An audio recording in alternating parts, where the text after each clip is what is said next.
Donc, de l'astrophysique à l'écospiritualité, ou comment la science actuelle a redécouvert les principes de la science védique et les anciennes connaissances orientales comme celles reportées dans la doctrine secrète d'HPB. En balayant du macrocosme au microcosme et en terminant par l'écologie, je voudrais explorer avec vous pour voir comment la science actuelle, qui s'occupe du monde objectif, doit finalement aussi intégrer l'être et le monde subjectif.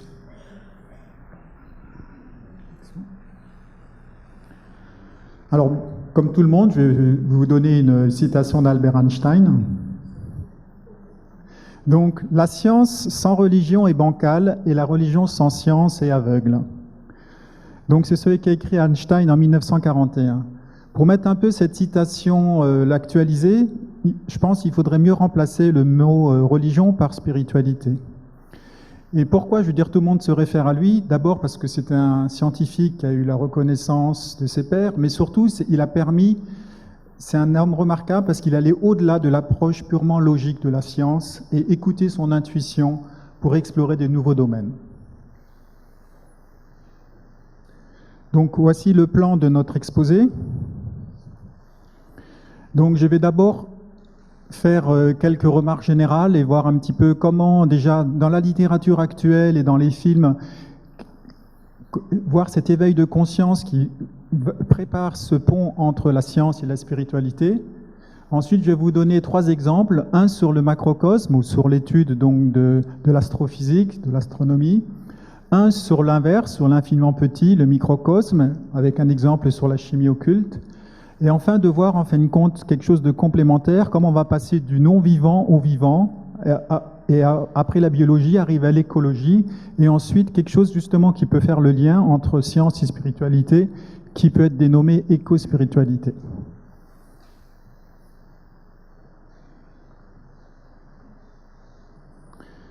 Donc selon la philosophie indienne Atisha, qui reconnaît l'autorité des Védas, la réalité peut être approchée par 6 écoles. En fin de compte, ce n'est pas 6 écoles, mais c'est 2 fois 3, puisqu'on retrouve 2 ternaires. Donc le premier, c'est le point de vue expérimental, ce qu'on appelle le Vaisheshika, avec l'aide de la logique, qui est Jnana, ce qui correspond grossièrement à notre science actuelle, notre science objective. Ensuite, la deuxième approche, c'est une approche du point de vue cosmologique, le Samkhya, avec la perception directe supramentale du yoga, ce qui correspond au système de cognition directe des rishis.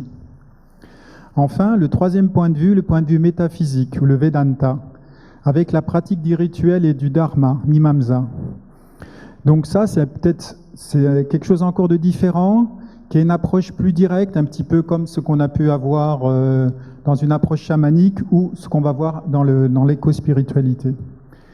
Ce qui est intéressant aussi de voir, en fin de compte, c'est que ces 3 approches, chacun va amener son éclairage et va s'occuper de quelque chose de différent. La première approche, le point de vue expérimental, comme la science, va s'occuper de ce qui est extérieur, en dehors de nous, donc l'étude du macrocosme. Et par contre, elle va regarder de manière objective, mais en même temps, elle va regarder des objets ou quelque chose qui est limité dans le temps. À l'inverse, la perception du yoga, la perception supramentale, donc qui se fait à l'intérieur, qui est une introspection, on va plutôt regarder le microcosme, et qui est complètement donc subjectif, mais en même temps, il va regarder quelque chose qui est en dehors du temps.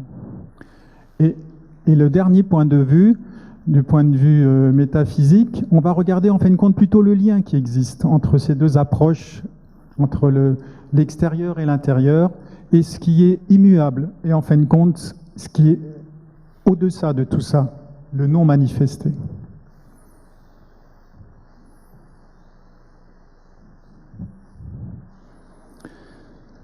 Alors depuis toujours, l'homme a levé les yeux vers les planètes et les étoiles. Et a observé justement les rondes de ces astres, ce qui a conduit, entre autres, la création du calendrier. Je veux dire, c'est en prenant du recul, effectivement, sur notre vie de tous les jours, pour regarder un petit peu d'un point de vue extérieur, que l'homme a commencé à se poser ses premières questions métaphysiques. D'où je viens, qui suis-je, quel est le sens de la vie, etc. Et on peut déjà voir que depuis les années 70, il y a eu beaucoup de films. Je veux dire, je pense que la science-fiction, dans un sens, a amené de manière consciente ou inconsciente beaucoup de gens, effectivement, à prendre du recul sur notre petite planète. On peut citer donc toute la série des Star Trek. Après, il y a eu le 2001, l'Odyssée de l'espace, Star Wars, etc. Ça montre déjà que les gens, au niveau global, avaient cette ouverture. Pour en revenir donc sur l'astrophysique, donc sur l'étude du macrocosme, de la même manière, il y a eu beaucoup de livres ces derniers temps, à peu près dans la même époque que les films. Et le plus connu, bien sûr, est donc le Tao de la physique de Friedrich Capra. C'est quand même un livre, je veux dire, qui est assez exceptionnel, puisqu'il a été traduit en 23 langues, et je crois qu'ils en sont à la 41e édition. C'est pour montrer vraiment la popularité et cette demande des gens pour comprendre, pour faire le lien entre la science et la spiritualité. Ensuite, on a eu bien sûr plusieurs livres aussi de David Bohm. On a aussi des astronomes français comme Hubert Reeves qui ont aussi amené des notions intéressantes. Et ensuite, bien sûr, il faut citer Fred Walt sur Spiritual Universe ou même Amit Goswami de manière plus récente.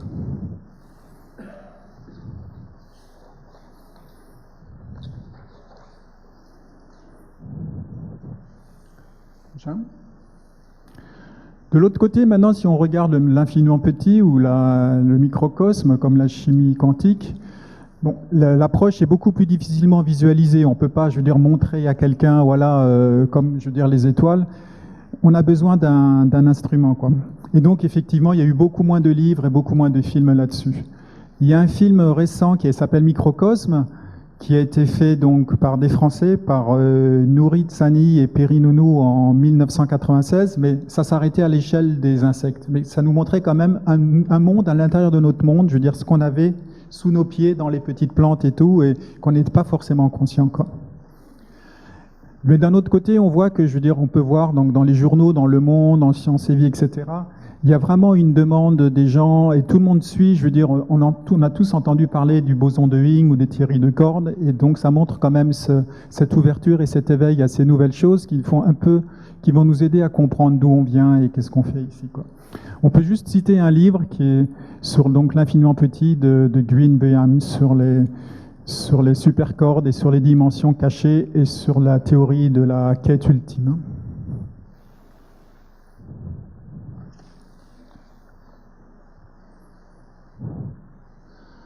Voilà. Ces nouvelles approches et théories ont fait ressortir quelques anomalies ou ambiguïtés. Comme on peut déjà citer, tout le monde a entendu parler effectivement par exemple de l'incertitude d'Heisenberg. Qu'est-ce que c'est en gros en deux lignes? Ça veut dire qu'en fin de compte, on peut pas, quand on a une particule, on ne peut pas donner à la fois définir sa quantité d'énergie et sa position. Et donc on est amené à dire, voilà, par un électron autour d'un atome, on ne peut pas dire comme une planète, il est à tel endroit, mais on va définir une densité de probabilité, donc avec un nuage électronique. Bon, pour moi, c'est déjà un premier indice, en fin de compte, que l'électron, il n'est pas complètement dans le monde physique, il est un peu à la frontière avec un monde plus subtil, quoi. De la même manière, on a cette dualité entre ondes et particules, hein. On a tous vu ça, je veux dire que par exemple, même l'énergie solaire, le rayonnement, il peut des fois se définir comme une onde avec les quantas, un paquet d'énergie, et ensuite, de temps en temps, si on l'étudie différemment, il se comporte comme une particule.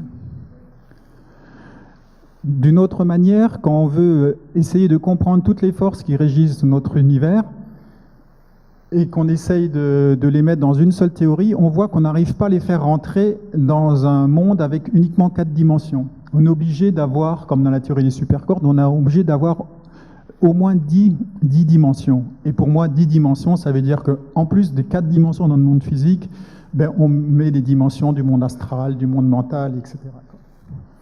Et enfin, quand on regarde, on va le revoir tout à l'heure, un petit peu comme au niveau astronomique, comment nos différentes galaxies s'éloignent entre elles, quelle est la masse qui serait derrière pour expliquer ce développement, on voit qu'il nous manque jusqu'à 80% de la masse de l'univers. Et si on ne la voit pas, ça veut dire justement qu'elle est sur un monde différent, quoi, sur un plan plus subtil, quoi. Donc, tout ceci nous suggère que, en fin de compte, la science actuelle a atteint ses limites en regardant uniquement le cadre physique, elle est obligée maintenant d'incorporer aussi les plans plus subtils.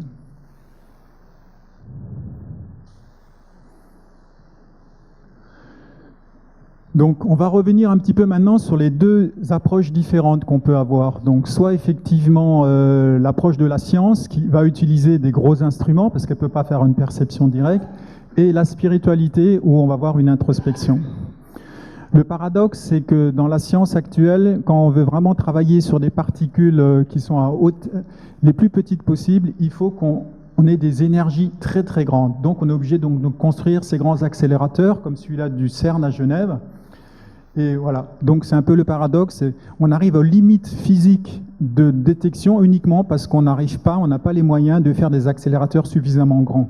Voilà, donc on est limité dans notre recherche de l'infiniment petit parce qu'on arrive aux limites physiques de notre capacité à les détecter proprement. On arrive à des énergies qui sont au-delà de ce qu'on peut mesurer et ce qu'on mettre en œuvre sur notre petite planète.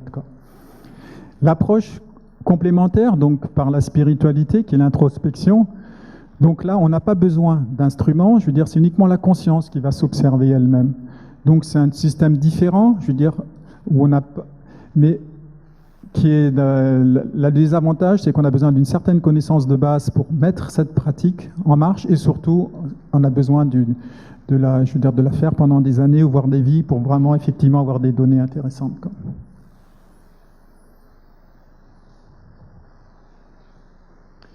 Donc le premier exemple qu'on va étudier, je ne sais plus où je suis là.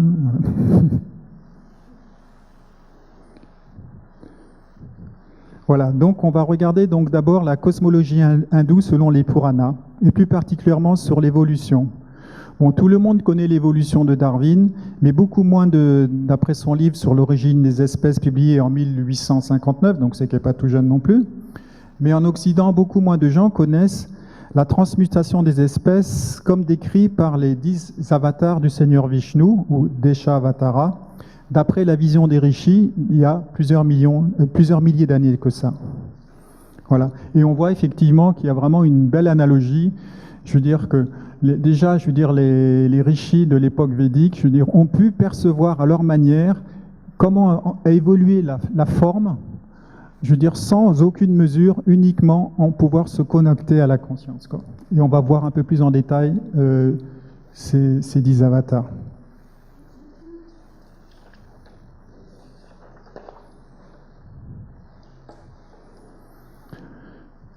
Donc normalement, ces 10 incarnations de Vishnu se sont déroulées donc sur les 4 yugas, donc j'ai repris les noms en haut, mais on va voir que c'est qu'un seul cycle, et après on va voir ce qui va se passer sur le cycle plus grand. Donc on commence donc par le poisson. Donc le poisson représente la première forme de vie donc, qui s'est développée sous l'eau et aussi la première classe des vertébrés. Ce qui correspond effectivement à ce qu'a découvert la science, puisqu'au début tout était irradié sur Terre, puisqu'on n'avait pas encore la couche d'ozone de protection, et la vie n'a pu que se développer que quelques dizaines de centimètres sous l'eau. Ensuite, une fois que l'océan a été saturé en oxygène et que on a pu avoir donc cette protection contre les UV qui cassent l'ADN, la vie a pu sortir de l'eau, ce qui est symbolisé ici donc par le numéro 2, par la tortue. Et la tortue, donc, avec son côté amphibie, symbolise comment la vie est sortie de l'eau et a pu coloniser la Terre. Le troisième, le sanglier, ça montre effectivement le développement de la vie animale, et donc le sanglier, donc c'est les premiers mammifères qui s'installent sur la vie terrestre. Le numéro 4, donc c'est Narasimha. Donc c'est une divinité qui est moitié homme, moitié lion. Donc d'un côté, le lion symbolise le summum de la vie animale, et en même temps, le symbole solaire du lion montre aussi, en fin de compte, le début du développement du mental, et qu'on va trouver dans la prochaine incarnation. Donc la prochaine incarnation, la numéro 5, Vamana, le nain. Le nain symbolise en fin de compte quand l'homme était encore petit, dans le début de son évolution. Ensuite, le prochain, Rama à la hache, ça représente en fin de compte quand l'homme a eu le développement et commencé à réfléchir et a fait les premières armes. Donc, le numéro 7, Rama, c'est l'homme qui commence à vivre en communauté, donc le début de la vie sociale. Ensuite, Krishna, numéro 8, c'est le début de la philosophie, ou comment l'homme arrive avec une société plus avancée politiquement, qui s'intéresse à l'élevage, etc., et qui arrive à s'intégrer dans son environnement. Le numéro 9, c'est Bouddha, donc le début de la sagesse. L'homme s'intéresse à la quête spirituelle. Bon, certaines personnes vont me dire pourquoi, que fait Bouddha dans une incarnation sur des déités hindoues? Bon, il faut savoir que l'hindouisme, je veux dire, a cette capacité-là justement d'intégrer les autres croyances, et typiquement quand elle n'arrive pas à contrer quelque chose, elle va l'englober et donc la faire sienne, quoi. Donc dans certains textes plus orthodoxes, vous allez trouver à la place de Bouddha, par exemple, Balarama, qui est un autre avatar de Vishnu. Mais ce qui est important, c'est le principe, pas les noms ou comment on les attribue. Enfin, le dernier avatar, Kalki, il est seulement à venir. Et ça correspond un petit peu à chez nous, à notre image dans notre chrétienté, au cavalier de l'Apocalypse. C'est lui qui va fermer le cycle du Kali Yuga, le cycle où on se trouve actuellement, et qui va permettre une nouvelle ère de justice. Et il est connu sous différents noms. Donc chez nous, c'est le cavalier de l'Apocalypse. Les musulmans attendent le retour de l'imam Mahdi, et les bouddhistes attendent l'arrivée de Bouddha Maitreya. Mais c'est toujours dans la même idée, quoi.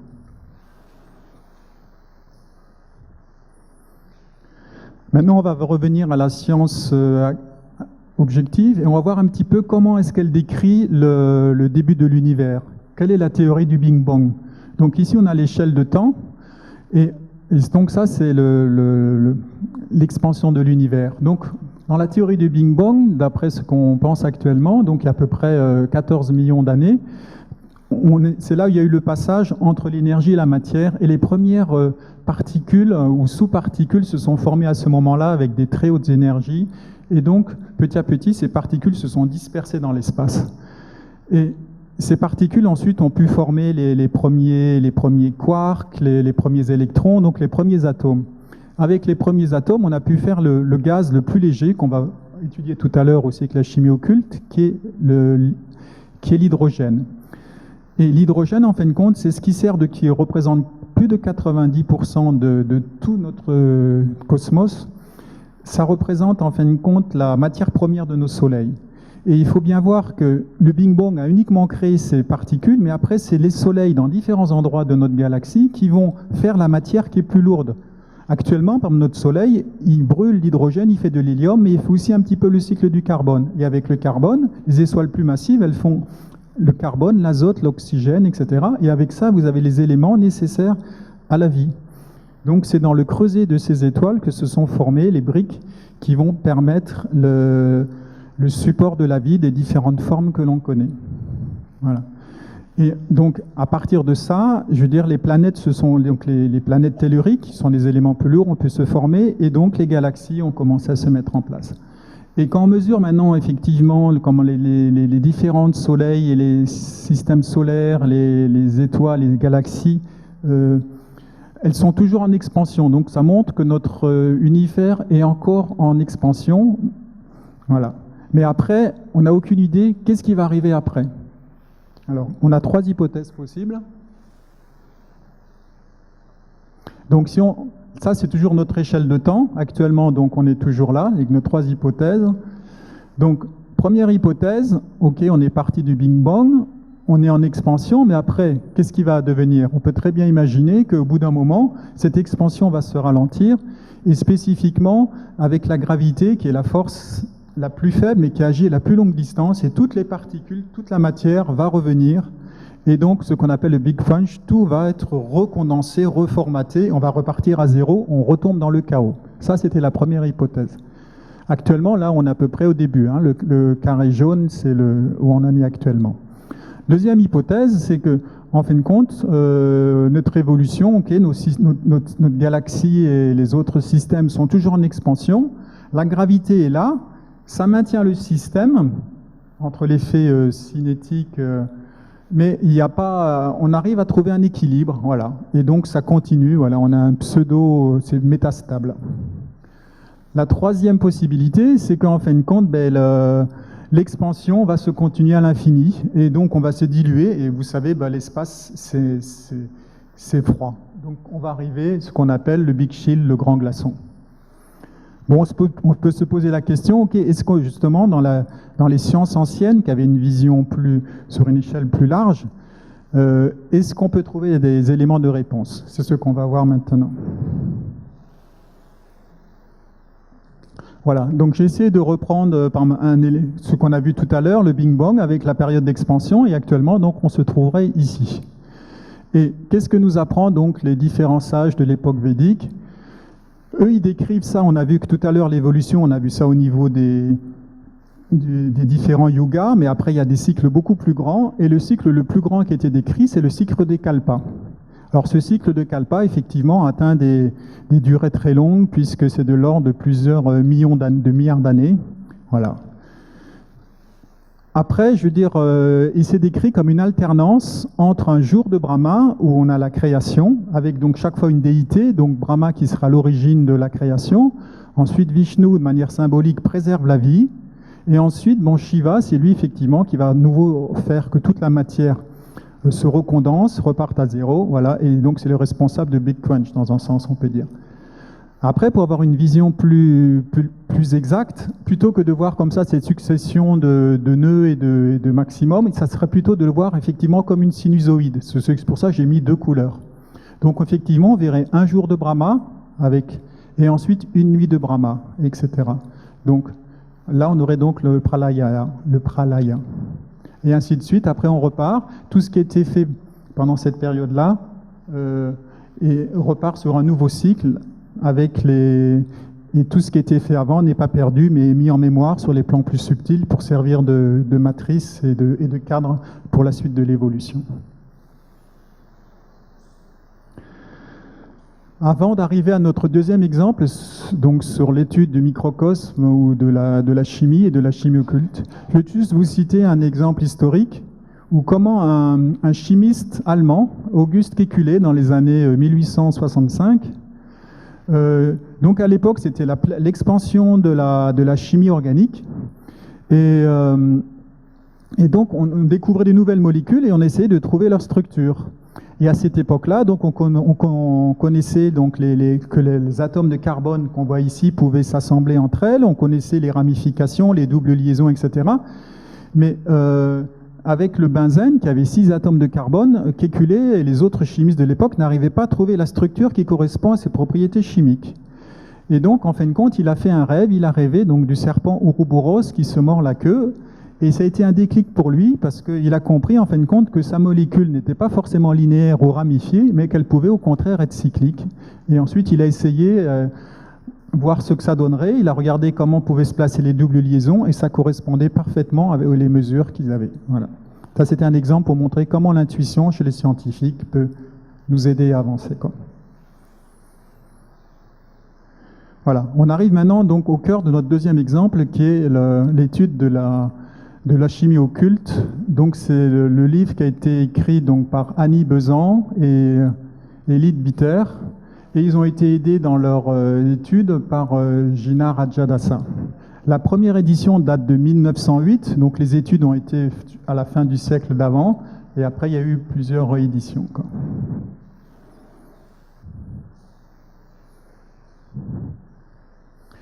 Bon, avant d'aller plus en détail sur l'étude de ce livre très intéressant, mais qu'on ne fera bien sûr que aborder, puisque l'étude est assez complexe, on va essayer de revenir un petit peu sur la manière, comment faisaient ces deux théosophes pour approcher cette réalité, comment ils ont utilisé. Et donc c'est Annie Besant qui nous dit, dans l'introduction de ce livre, qu'en fin de compte, il suffit juste de modifier un petit peu sa manière de la vision ordinaire, de changer un petit peu de fréquence, de faire un shift justement pour pouvoir englober ces mondes subtils. Et elle dit donc normalement que beaucoup de personnes devraient aussi être capables d'avoir ces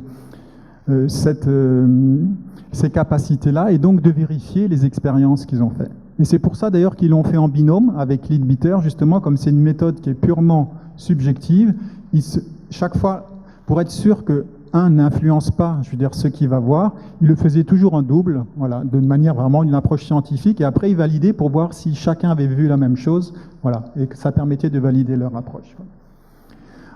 Donc, si on rentre plus dans le détail de ça, en fin de compte, donc on revient, donc il y a l'observateur, le rishi, et ce qu'on observe, Chandas. Voilà. Donc ça, c'est ce qu'on a en sciences védiques, la manière dont on appréhende les choses. Et pour ça, par exemple, vous avez besoin d'un instrument, d'un intermédiaire. Par exemple, typiquement, vous avez le scientifique, il utilise son télescope pour voir les étoiles. Voilà. Mais on reste, par rapport à ce que disait aussi Kim Douyer ou Tim Boy tout à l'heure, on reste dans la perception, donc c'est toujours le mental bien sûr qui est utilisé, mais on reste dans la polarité et dans la dualité du mental, avec cette opposition-là, observeur-observé. Et si on arrive, si l'observateur arrive en fin de compte, on arrive à unifier ces trois aspects, on arrive à ce qu'on appelle samhita. Donc ça, dans ce point de vue justement, une approche par la conscience, au lieu d'utiliser, on utilise toujours le mental, mais on n'est pas dans le mental inférieur, mais on est dans le mental supérieur, on est dans le supramental. Et là, c'est directement une perception par l'âme. Voilà, c'est ça la grande différence.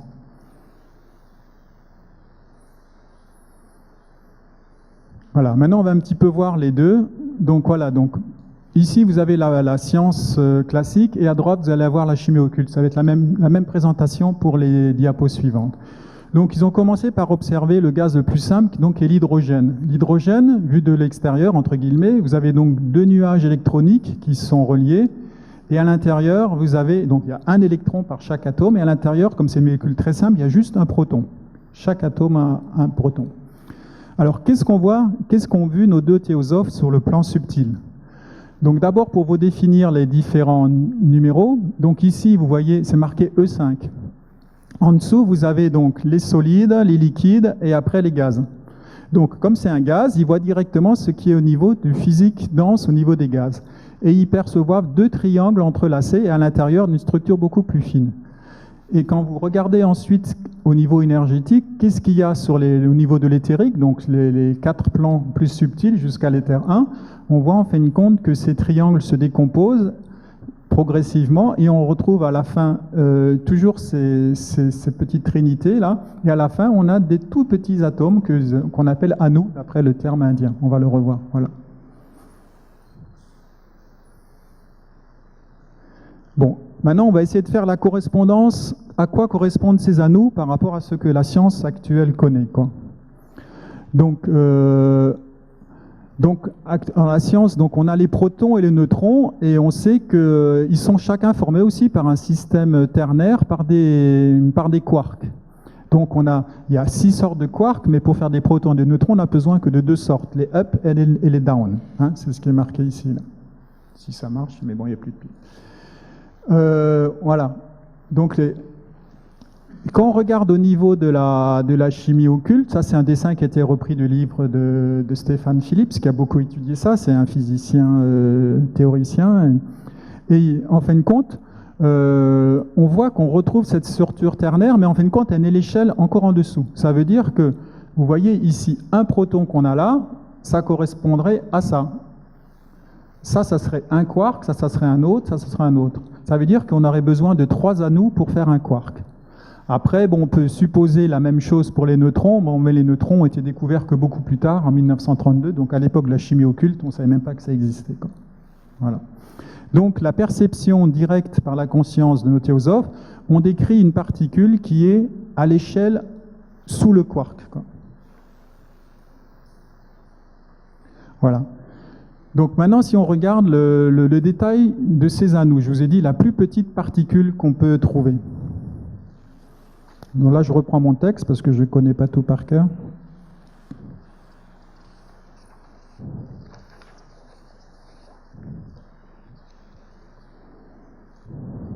Donc l'anneau serait donc l'atome, l'ultime particule de matière non divisible présente sur les plans éthériques les plus hauts, E1 d'après la vision micropsie. De la même manière, la notion d'atome, qui veut dire indivisible en grec, a été discutée par les anciens philosophes grecs, comme Démocrite, en 460 avant Jésus-Christ. Dans les textes indiens, on parle d'anu ou de parmanu, c'est-à-dire au-delà de l'anu. il est aussi intéressant de voir en fin de compte que ce n'est pas dans les textes hindous que ça a été décrit pour la première fois, mais dans les textes Jain, qui est une autre tradition, mais où ils ont une philosophie aussi très poussée. Et notamment, je veux dire, comme les philosophes grecs, ils ont essayé vraiment de voir jusqu'où on pouvait on pouvait subdiviser la matière pour comprendre comment était formé aussi bien nous-mêmes que l'univers. Donc tout ce qui était décrit dans la chimie occulte, en fin de compte, tous les atomes qu'on connaissait à l'époque, toutes les molécules qu'ils ont observées, en fin de compte, ne se sont formés que d'une seule particule de ces petits anneaux. Et par contre, ils existent avec deux polarités différentes. Il y a les anneaux plus et les anneaux moins. Voilà. Donc pour revenir sur l'analogie, donc toujours le monde physique à gauche et la chimie occulte à droite. Donc, je vous ai parlé des quarks tout à l'heure qui formaient donc les noyaux. Donc, je vous ai dit qu'il y a deux quarks, le up et le down, mais en fin de compte, il y en a d'autres encore qu'on peut trouver dans des réactions qui sont très éphémères, avec des masses beaucoup plus fortes. Et après, bien sûr, comme ces particules sont chargées positivement, on a besoin de les neutraliser.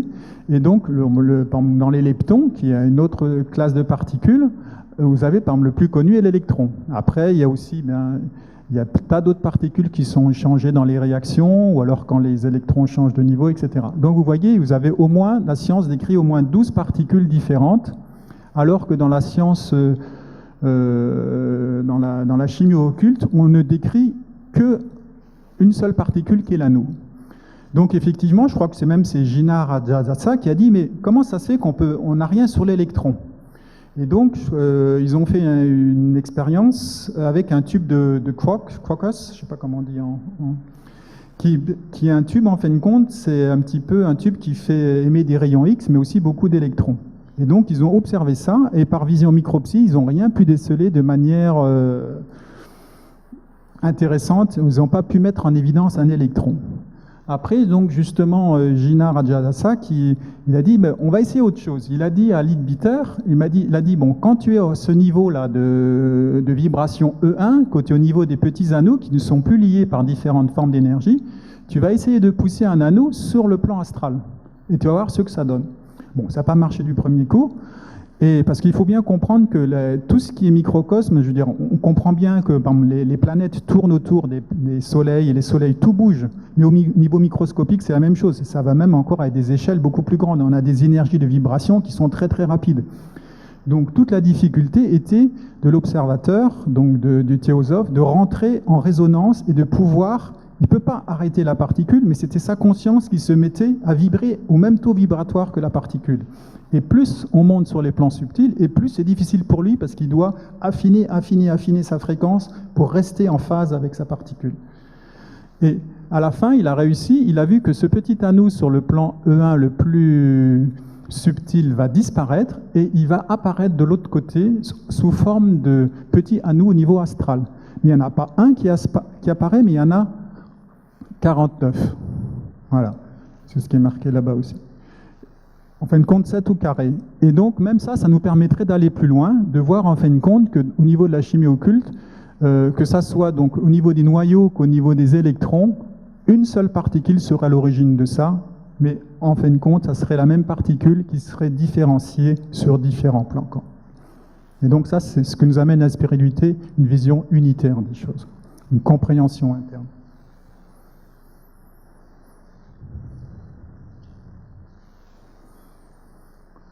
Voilà. Jusqu'à présent, on s'est occupé que de la matière physique. Je veux dire, on a regardé les différentes particules, mais on n'a pas regardé les forces.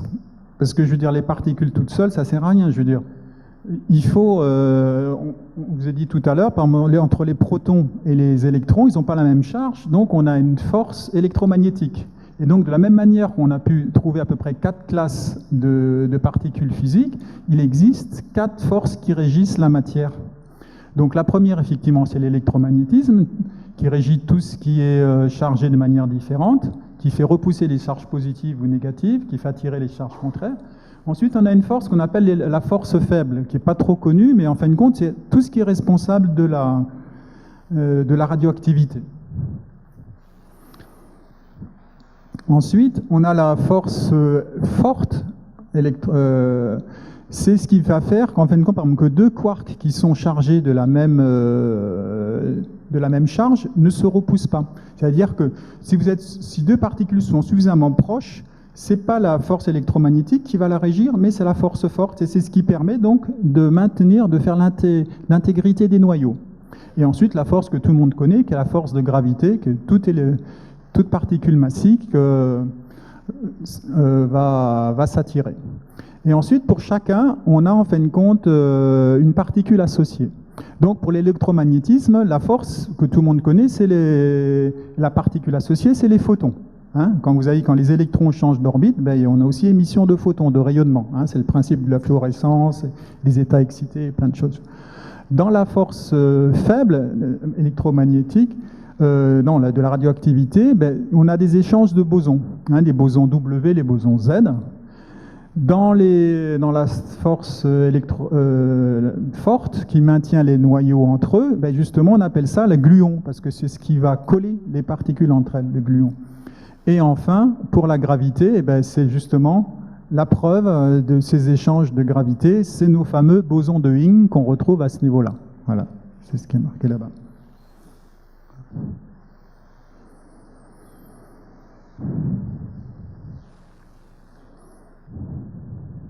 Donc, conclusion pour la chimie occulte. Ces observations micropsie ont été faites il y a plus d'un siècle, à une époque où la science atomistique était encore à ses débuts. Le neutron a été découvert par Chadwick en 1932. La théorie sur les quarks date seulement de 1964 et sa première mesure, même si elle est indirecte, date de 1974. Même si la science actuelle a fait des progrès spectaculaires et émis des théories innovantes, il est toujours intéressant de comparer ces résultats avec ceux complémentaires amenés de la chimie occulte. Voilà. Et là, je suis très content parce que ça fait des années que je tanne un ami mathématicien pour qu'il arrive à me mettre en équation la formule des anneaux et justement qui permet de représenter l'espace. Et j'ai trouvé donc en faisant cette conf sur Internet cette modélisation des anneaux. En fin de compte, là on peut mieux voir sa structure interne. Et donc vous voyez, il y a 3 spirales avec des spirales plus grosses, hein, qui s'enroulent autour d'un axe en faisant 2 tours et demi. Et ensuite, entre les deux, vous avez 7 petites spirales plus petites. Et vous voyez donc cet axe vertical. Si ça tourne dans un sens ou dans l'autre, c'est ça qui vous fait les anneaux plus et les anneaux moins.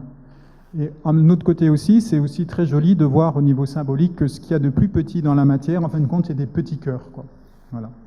En fin de compte, on dit que toujours la plus grande force de l'univers, c'est l'amour. Voilà, parce qu'en fin de compte, on est formés tous de petits cœurs comme ça, quoi.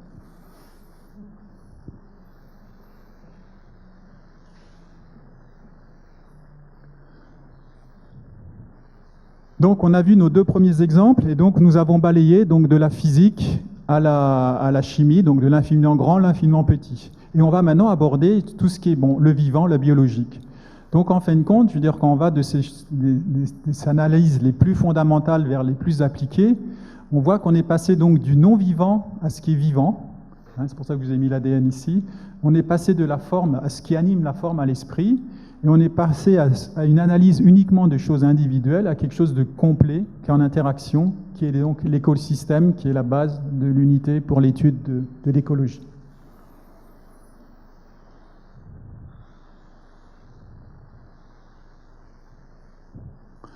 Alors, qu'est-ce qu'un écosystème, je veux dire? Donc, il y a plusieurs manières de le représenter. Une manière de le voir, c'est ce que, donc sur la figure de gauche, là, c'est en fin de compte de voir la chaîne trophique. Donc à partir de producteurs primaires, hein, comme la végétation, qui va servir à nourrir tout ce qui est herbivore. Ces herbivores eux-mêmes vont servir à nourrir la forme de la première niveau des carnassiers, et ainsi de suite. Donc on voit qu'on a comme ça une pyramide, et que tout est interdépendant. Je veux dire, on a un feedback toujours entre ce qui est les top predators et en bas ce qui est les producteurs primaires. Voilà. Et l'écologie, c'est ça, c'est l'étude de ces différentes populations en équilibre.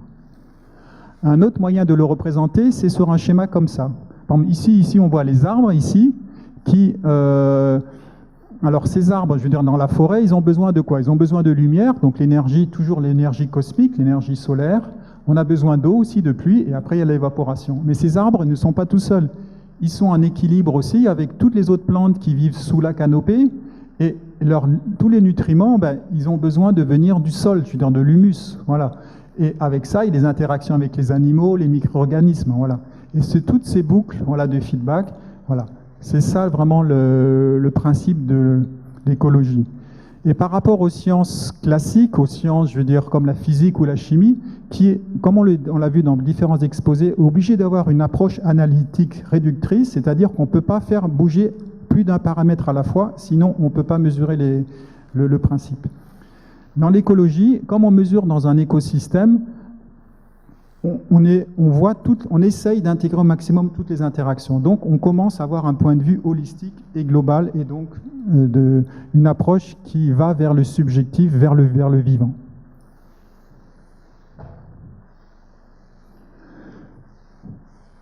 Après, comme l'avait aussi présenté Kim Dio hier, je veux dire, il y a cette notion de philosophie qui est importante pour nous faire avancer. Et justement, je veux dire, dans les années 70, donc il y a un philosophe norvégien, Ernst Noss, qui est allé plus loin dans cette approche d'écologie, et ce qu'il appelle donc l'écologie profonde.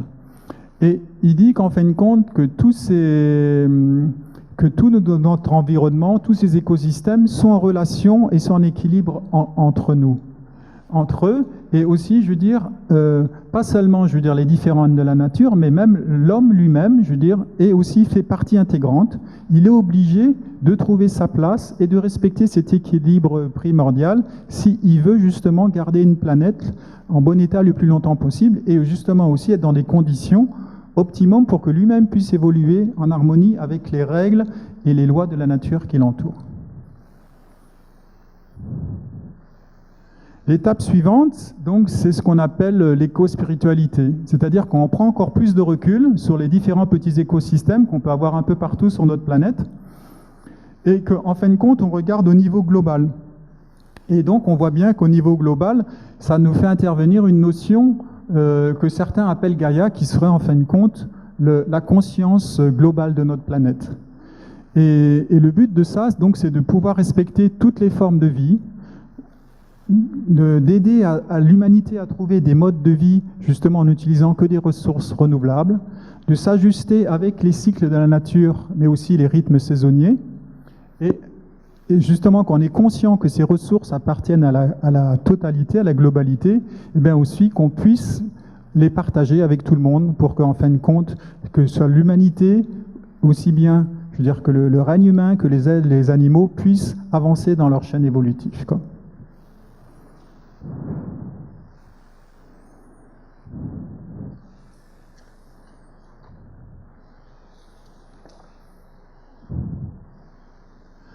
Bon, tout ça, ce n'est pas seulement de la philosophie de belles théories. Je vais vous donner un exemple. Par exemple, qu'est-ce qui peut être une application intégrée de l'écologie? Et mon choix s'est reporté sur la permaculture. Donc, la permaculture, c'est quelque chose qui a toujours existé sans être nommé, comme la théosophie, je veux dire, c'est en dehors du temps, mais ça a été remis au goût du jour par un japonais, Masanobu Fukuoka, qui en fin de compte qui a travaillé pendant plusieurs années pour le gouvernement japonais, justement sur les différentes maladies des plantes, etc. Et il a très vite vu que plus on essayait de contraindre la nature, plus on faisait de traitements et plus on avait de problèmes, et voilà, et que quelque chose n'allait pas. Et donc, il est revenu sur ses terres dans sa famille, et justement, il a repris l'activité de la ferme de ses parents, et il a essayé de retrouver toutes les anciennes pratiques agricoles et surtout de comprendre qu'est-ce qu'il y avait derrière. Et il a vu que des choses toutes simples comme le paillage ou tas d'autres techniques comme ça permettaient en fin de compte de faire pousser le riz de manière beaucoup plus efficace en consommant beaucoup moins d'eau que les techniques traditionnelles.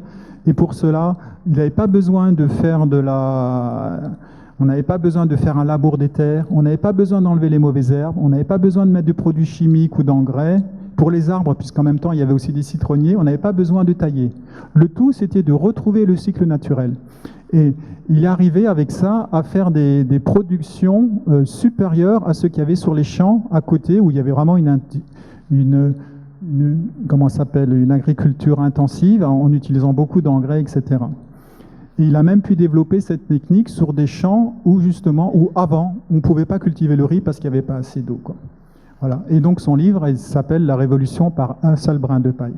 Après, bon, il y a des collègues qui m'ont dit ah, attends, t'as oublié. Bon, il paraît qu'il y a plein d'autres auteurs, donc notamment un Australien qui avait commencé aussi à mettre ces pratiques à goût du jour. Donc, ça s'appelle Bill Mollison, qui est né donc en 1928. Et après, aux États-Unis aussi, il y a quelqu'un d'autre qui est assez connu dans ce domaine, qui est Joseph Russell Smith.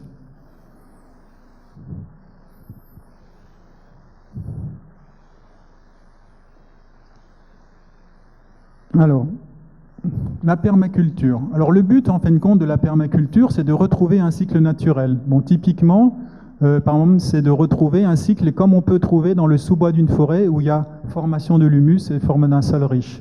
Le but, pourquoi? C'est qu'en fin de compte, je veux dire, dans un sol riche, vous avez beaucoup de matière organique, ça va permettre aux différents micro-organismes de se développer. Et c'est eux, en fin de compte, qui vont faire la bioturbation. Et c'est pour ça que vous n'avez pas besoin de labourer votre terre. C'est tous les vers de terre, tous les micro-organismes qui sont dedans, qui vont l'aérer, qui vont refaire son cycle. Après, effectivement, ce n'est pas quelque chose qui se fait du jour au lendemain. Ça demande d'avoir une certaine connaissance sur les pratiques naturelles. Et ça permet aussi, après, notamment avec l'utilisation du paillage ou du mulching, de limiter la consommation en eau, etc., quoi. Et donc aussi, c'est de trouver aussi les semences ou les espèces qui sont le plus adaptées au climat et aux ressources locales. Donc ça va complètement à l'encontre, je veux dire, d'un système standardisé comme les OGM, etc., où vous essayez d'appliquer un système qui marche peut-être dans un coin donné, mais qui n'est pas du tout applicable. Il y a eu des cas en Inde où des villages, plusieurs paysans se sont suicidés parce qu'ils se sont endettés. Et en plus, parce que c'est un système où, je veux dire, on est toujours dépendant, il faut acheter le produit spécifique, il faut acheter c'est des graines qui ne se reproduisent pas, alors que là, vous avez un système qui, au contraire, vous avez un système où on va favoriser la banque de graines et au contraire, on va la partager et l'échanger avec les autres gens, quoi. Et donc, du coup, ça respecte aussi toutes les formes de vie. Et le principe qui sous-tend à tout ça, c'est la résilience dans la diversité. Alors, le terme résilience en écologie a une définition spécifique que je vais vous donner. C'est où? En écologie, la résilience est la capacité d'un écosystème de répondre à une perturbation en résistant aux dommages et en se régénérant de lui-même rapidement. Voilà. L'idée, en fin de compte, c'est qu'on reste toujours proche de l'équilibre de la vie, et quand on dit la vie, toutes les formes de vie sur tous les plans. De la même manière, si les plantes, je veux dire, elles manquent un peu d'eau, si ça ne dure pas trop longtemps, je veux dire, même si les feuilles commencent ou les fleurs commencent à pencher, vous leur remettez de l'eau, on est arrivé à un point où c'est encore réversible. La plante va pouvoir revenir. De la même manière, si les feuilles deviennent jaunes, c'est parce que bon, elle fait de la chlorose, vous remettez le produit qui manque et la plante va reverdir. Voilà. Là, on reste dans un système équilibre. Par contre, si votre plante se dessèche complètement, vous avez beau l'arroser, vous allez la noyer, elle va pourrir, mais elle ne va pas revenir. Donc le tout, c'est de prendre conscience de comment les écosystèmes interagissent en eux et en restant le plus proche de ce point d'équilibre. Et pour ça, il y a aussi un truc, c'est que la résilience est beaucoup plus forte dans un système où la diversité est grande. Plus vous avez un nombre d'espèces, plus vous avez des différentes plantes qui sont entre elles, elles vont s'entraider. Il y en a un qui va servir de refuge pour les oiseaux, l'autre va servir de refuge pour les coccinelles, un va amener de l'azote au sol, etc. Donc c'est de trouver une symbiose entre les différents éléments. Et quand vous arrivez à trouver le bon équilibre, ce système peut se maintenir pendant longtemps et justement il devient très productif. Et à l'inverse, ce qui est fait dans nos monocultures, c'est tout à fait l'inverse. On plante uniquement une sorte d'espèce, on a un sol qui est quasiment stérilisé, où il n'y a plus aucun micro-organisme. La même chose pour les cultures, pour les forêts, on ne met qu'une seule espèce. Et donc, toutes ces monocultures, elles sont instables, justement, parce qu'ils sont très loin du point d'équilibre. Et donc, du coup, on est obligé de faire beaucoup de traitements, parce que c'est eux qui sont le plus sensibles aux maladies, aux parasites, à la sécheresse, etc. Voilà, on arrive à la conclusion. Donc là, en fin de compte, c'est trois petites images. Alors ça représente le limbe d'une feuille, donc les différentes nervures. Ça représente une rivière avec ses différents affluents dans le haut Amazone. Et ça, en fin de compte, c'est les différents vaisseaux de notre cœur. Voilà. Ces trois exemples suggèrent que la science actuelle est prête pour aller au-delà de la forme et d'intégrer l'essence de la forme pour redevenir une science sacrée. Voilà. On voit bien que donc par ces différents exemples, j'ai essayé de vous montrer que, en fin de compte, l'humanité a compris qu'elle ne peut pas uniquement, je veux dire, continuer avec sa manière de fonctionner, de regarder uniquement le matériel, mais qu'on est obligé, je veux dire, vraiment pour pérenniser la vie et pour pouvoir évoluer tous ensemble et de manière harmonieuse, d'intégrer petit à petit toutes ces formes subtiles et donc, dit autrement, donc de vraiment faire la synthèse entre la science et le spirituel. Voilà, je vous remercie pour votre attention. Et si vous avez des questions, je sais que ça ne se fait pas en théosophie, mais vous pouvez le faire.